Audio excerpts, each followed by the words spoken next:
네, 매일 아침 지나치지 말아야 될 뉴스만 엄선해서 알려드립니다. 뉴스픽 하는 시간이죠. 한동인 뉴스먼토 기자 나와 있습니다. 안녕하십니까? 안녕하세요. 네. 자, 윤석열 대통령 어제 첫 시정연설 하면서 협치를 강조했습니다. 네, 그렇습니다. 국정 운영의 중심은 의회다. 여러 번 강조했는데 뭐 원희룡 장관도 유명하시고 말은 협치인데 사실은 뭐 행동은 아닌 것 같은데 오늘은 또 한동훈 네. 장관 또 임명할 것 같죠? 네, 그렇습니다. 일단 어제 열린 첫 시정연설에서 국정 운영의 중심은 의회다 이렇게 말을 하면서 협치를 강조했었습니다. 네. 그런데 오늘은 한동훈 법무부 장관 후보자와 윤재순 청무비서관 등에 대한 인사 이 부분에 대해서 후퇴가 없다는 점이 명확해졌습니다. 그래서 벌써부터 이제 협치가 말뿐이었던 것 아니냐 이런 지적이 현재 나오고 있는데 윤재순 대통령 비서실 총비서관 같은 경우에는 윤 대통령이 문제가 되지 않는다라고 참모들에게 얘기를 했다고 하고요. 그리고 이게 당시 성추행이 최근 일도 아니고 10년 전, 20년 전 일이다. 그리고 그 당시 상황이 경미하다 보니 경고로 끝났다. 이렇게 하면서 강행하겠다는 입장을 보이고 있는 상황입니다.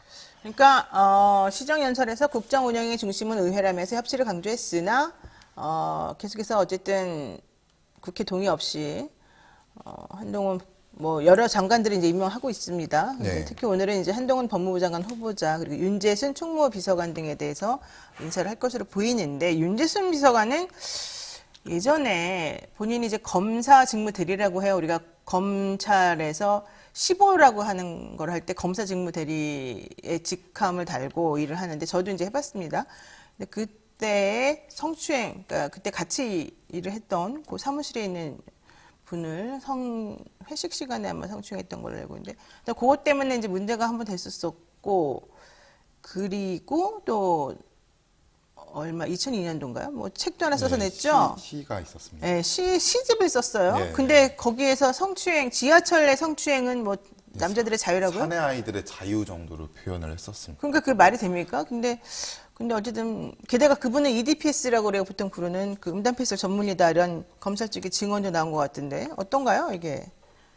그러니까 뭐 그 당시에 경고로 끝난 문제라는 이 부분도 사실 봐주기가 아니었는지 그때 이 징계 부분, 자체가 네. 너무 약했다는 거잖아요. 네, 징계 네. 자체가 약했다는 부분이 이게 과연 뭐 경미했기 때문에 그랬는지를 정확하지 않는 상황에서 이게 10년 전, 20년 전 일이라고 그냥 단순히 넘어갈 문제는 아닌 것 같습니다. 그런데 어쨌든 대통령실에서는 예, 문제가 되지 않는다. 그거는 옛날 일이다. 네. 그러니까 괜찮다. 근데 네. 사실 이분이 이제 승리할 때마다 그런 게 계속 문제가 되고 있긴 합니다. 그래서 그 부분에 대해서는 조금 생각해 봐야 될 부분인데 본인은 어쨌든 그렇게 하지 않네요. 재밌네요. 민주당 법사위 소속 의원들 기자회견을 열어서 지명 철회를 촉구하면서 여우와 두루미에 빗대서 얘기를 하고 있다. 이게 무슨 말입니까? 그러니까 김종민 의원 등 해서 이제 법사위 위원들이 한동훈 후보자 지명 철회를 촉구를 어제 했었는데 네. 김종민 의원이 우후와 여우와 두루미에 빗댔습니다. 그래서 이제 윤석열 대통령이 김치찌개 소주 한잔 하자고 이제 불렀었는데 그 상에다가 호르병 접시를 넣어놓은 것이다. 내놓으면 사실 네. 그러니까 사실 한동훈 후보자를 임명을 하는 것이 호르병 접시를 내놓은 것이고 이게 네. 과연 협치가 되겠느냐 네. 이렇게 비판을 했습니다. 알겠습니다. 자, 두 번째 이슈도 보겠습니다. 예, 6일 지방선거에 경기지사 출마를 강용석 무소속 후보자가 했는데 윤석열 대통령과 통화를 했다. 이렇게 주장을 했었습니다. 그런데 이 부분 관련해서 대통령실이 그런 사실은 없다라고 반박을 했습니다. 입장문에는 이렇게 나와 있는데 윤 대통령은 강용석 변호사와 통화한 사실이 없다. 이렇게 밝혔습니다. 그런데 어제 강용석 후보자가 이제 방송을 통해서 밝혔는데 지난 6일 금요일 밤에 통화를 했고 이미 통화 기록이 있다. 그리고 윤석열 당선자 신문대 먼저 전화를 걸었다. 이렇게 밝힌 상황입니다. 그러니까 강용석 후보자가 무소속 후보자가 한국경제하고 인터뷰를 한 거예요. 나는 윤석열 대통령하고 동기다 연수원. 그래서 네. 친하다. 근데 왜 김은혜 국민의힘 후보를 자꾸 공격하느냐. 김동연 후보를 공격해야지. 라는 취지로 말을 해서 자기가 김동연 후보를 공격하는 거다. 이런 인터뷰를 했다는 거예요. 네, 그렇습니다. 자, 그러니까 당선인 신분을 내세워서 국민의힘 후보를 데리고 다니면서 계속해서 간접적으로 사전선거운동 비슷하게 하더니만 이번에는 또 이제 노골적으로 직접적으로 이렇게 선거에 개입하는 건 문제 아니냐라고 민주당에서 비판을 했고 국민의힘 쪽에서 그러니까 아 무슨 소리냐 대통령이 언제 당신하고 전화를 했냐라고 얘기를 하니까 강용석 후보가 나 증거 있다 지금 이렇게 나온 거잖아요. 네, 증거 있다고 말을 했어요. 이거 뭐라고 봐야 돼요? 야 이거 눈치 없는 이 인간 이렇게 생각할까요? 아니면 어떻게 이게 될까요? 자칫하면 진실공방으로 이어질 수 있는 상황이기도 하고요. 네. 민주당이 어제 윤 대통령과 강 후보를 공직선거법 위반 혐의로 경기도 선관위에 고발하기도 했습니다. 아, 그렇죠. 근데 어쨌든 이제 당선인 신분에서는 뭐 돌아다니는 걸 어떻게 할 수는 없으나 문제는 이렇게 직접적으로 전화해가지고 김동연과 싸워야지 이렇게 얘기하는 거는 문제가 있는 거죠. 예.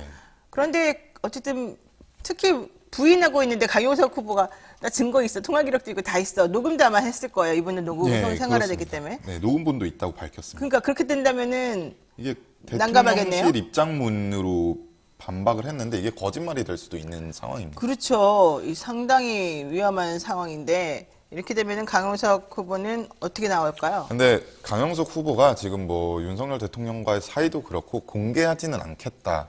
뭐 이렇게 진실 공방으로 이끌어가지는 않겠다라고 밝힌 상황이라서 사실 강영석 후보가 밝히지 않으면은 뭐 어떻게 알 방법이 이미 밝힌 없는 거나 마찬가지죠. 본인이. 네, 밝히긴 했는데 이제 아니, 지금- 정확한 증거가 있냐 없냐 이 부분이 네. 아니 대통령실에서 통화한 적도 없다 그랬는데 나 통화 기록 있어, 녹음본도 있어, 내가 내용은 공개하지 않겠어 이렇게 말하면 뭐 그게 다 밝힌 거 아닙니까? 뭐 더 네, 우리가 더 들어야 돼요?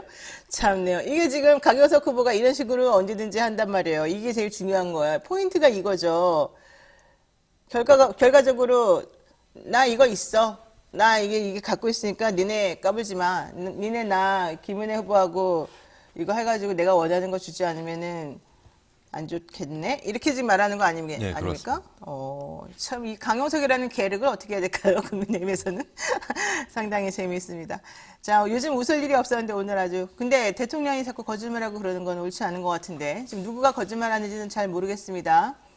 그냥 우리는 미루어 짐작을 할 따름이죠. 네, 강용석 후보 재미있습니다.